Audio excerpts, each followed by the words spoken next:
Entitlements. Thank you very much, Chairman. And I fully agree with this bill, and we give full support going forward to strengthen the rights of retired workers in relation to their occupational pension schemes and issues arising from any proposed changes to these schemes after a worker has left the employment concerned and retired. The bill does this by providing for retired workers' organisations to be consulted in cases of proposed changes to members' and pension schemes entitlements. Further, to permit for these organisations to take cases to the WRC and extending the time for this to 6 months from the date in which a dispute over proposed changes to pension entitlements arose, and not a previously limit of 6 months from the time a member had retired from the workplace. It also strengthens the ability of retired members to become members of the Board of Trustees, and I fully support this bill.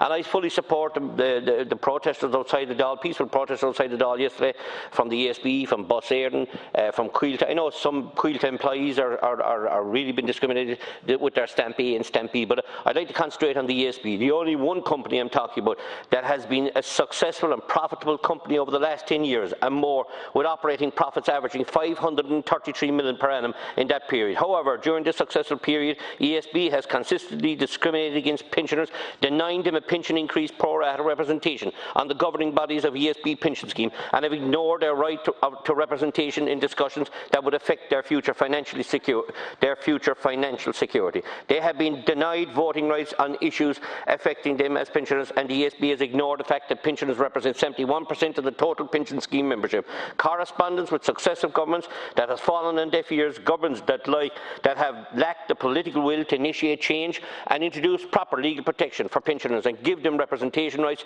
that they have earned throughout their working lives. All they ask for is their rights to defend pension rights once they retire, and to be consulted on any change that may affect their financial pension scheme and future financial security. And ask Fine Gael, Fianna Fáil degrees not to kick the can down the road in this issue as you have already, and we'll know that tonight. And I'm